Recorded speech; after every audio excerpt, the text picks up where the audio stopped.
I think the secret to success, it doesn't matter if you come from a little village or from a big town. There's one thing that you have to do, and that is you have to first of all work your ass off. And number two, you have to have a very clear vision of where you want to go. You have to be brave. You have to be tough. You have the discipline to follow through. And it is very important that you don't listen to the naysayers. Because in every step of the way, when you make decisions like, I want to be a bodybuilding champion of the world, people say, this is impossible, this is an American sport, it's never going to happen. When I wanted to be in the movies, they said, you have an accent, it's never going to happen. No one ever became a leading man when you have an accent. Everything is always impossible until someone does it. Trust yourself, break some rules, don't be afraid to fail, ignore the naysayers, and stay hungry.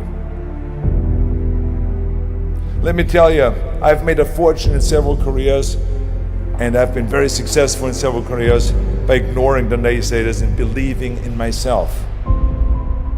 Imagine you're 15 years old and you're in Austria and you say to the people, I want to be the bodybuilding champion of the world.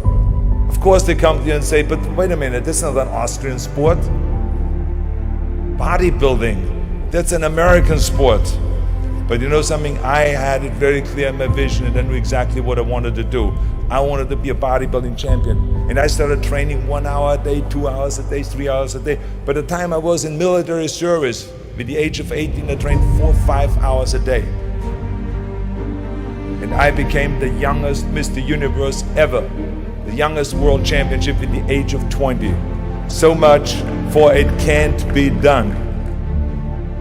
And right after that, because like I said, you have to be hungry, I went after my next goal, which was to come to America. I came over here with empty pockets, but full of dreams, full of desire. I knew that this was where I could continue my bodybuilding career and start acting also, go into the acting profession. So I immigrated here and I kept training and training hours every day, 5 hours, 6 hours a day, and won 1 world championship after the other. By the time I was finished with bodybuilding, I won 13 world championship titles, more than anyone. And then again, I was hungry to move on, because you can't do bodybuilding for the rest of your life. I wanted to move on, and I knew it was acting that I wanted to get into. But again, I faced the same obstacles where people said it can't be done.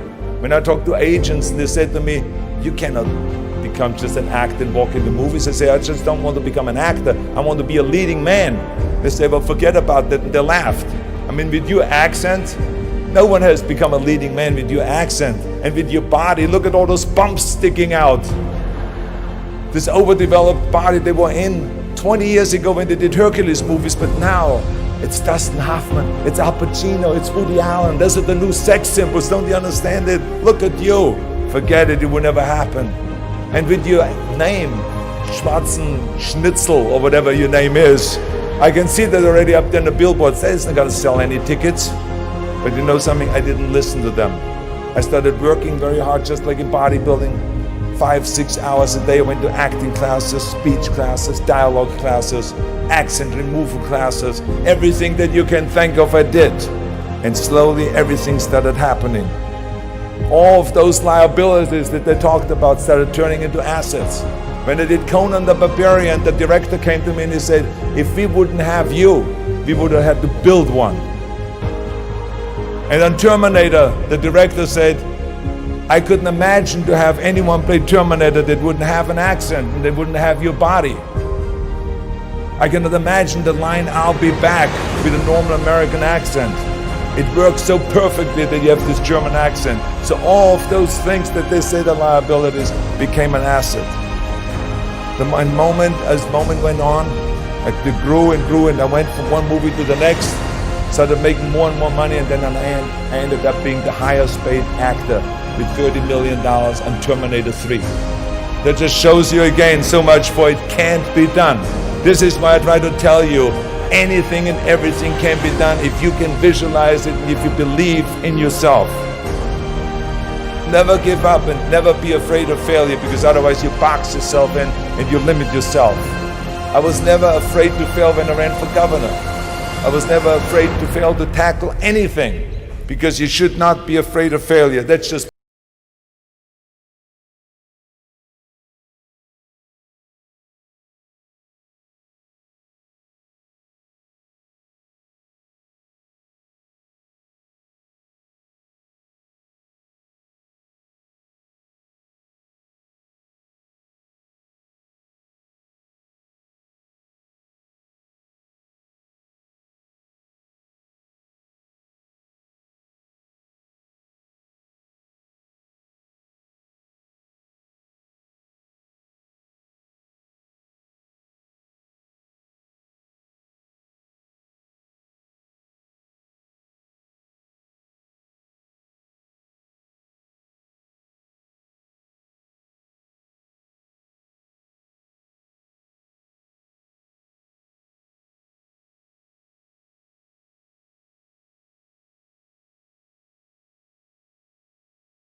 always have to be hungry for more.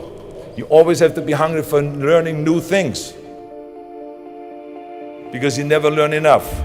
I, for instance, learned when I grew up, I always thought that greatness was directly tied to fame and fortune. I thought that the big career and the money and the achievement would equal success. But I was dead wrong. But I learned that later on. I learned that totally by coincidence.